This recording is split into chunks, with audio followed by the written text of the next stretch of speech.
delights in justice. He delights in righteousness. Because much akin to what we saw last week, and something which again, as I mentioned, will be foundational throughout our journey in this subsection for the end of 16 and the bulk of chapter 17, is that the execution of justice in the affairs of man, in the kingdom of men, right, is itself the harmonization of divine justice in the world. It is the manifestation of truth, goodness, and beauty, and all that flows forward like a mountain spring therefrom. That indeed God's authority and thereby power is not merely contained or confined to the heavens, but instead flows forward as rivers of living water upon the earth. That is one of the most significant of elements in concern or in regard to justice in the world. You're already starting to see why the basis of this description, an abomination to the Lord, is being used multiple times in relation to the distortion of justice. In this case, in regard to partiality. Okay? Because again, that phrase that we're building on from here, that first clause, as it were, there in verse 19, you shall not be partial. Okay? So to demonstrate partiality means to have this standard of justice toward this thing and a different standard of justice toward another. Ergo, the stones and different stones, the measures and different measures. Right? What we would just simply say in modern English with a very helpful phrase, double standards. Okay?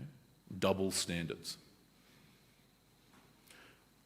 The foundational reason as to why this is being described as an abomination, the unequal weights and measurements, as it were, is by virtue of the fact that the implicit, inherent, and immutable message, in other words, unchangeable message, that it communicates when justice is operated by double standard, right? As I say earlier, the gerrymandering of justice.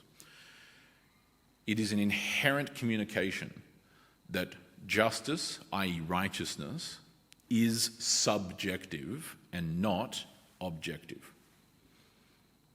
It is the communication, intentionally or otherwise utterly irrelevant, but certainly implicitly and inherently, that the standard of justice, the standard of righteousness, all of which is built on the divine standard of capital G, good, changes depending on the circumstance, depending on the recipient of justice, depending on the executor of justice, right?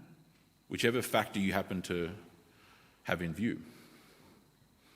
It inherently communicates that morality, that the law of God, upon which that justice rests and is executed, is itself subjective. To remind you from Isaiah, the Lord is our judge, the Lord is our lawgiver, the Lord is our king. If the judgment, i.e. the justice, is subjective, it means that the law must be subjective. These laws apply here and they don't apply there. Or they apply to this person but not to that person, right? Whatever. What does that therefore mean about the base of the pillar? It means that God himself, by nature, would have to therefore be subjective. And what does subjectivity mean in the case of a God? Well, it means that he is just one of many gods. The distortion of justice, when taken to its metaphysical conclusion, when taken to the ultimate end of the line in regards to its philosophy and theology, is the declaration of polytheism.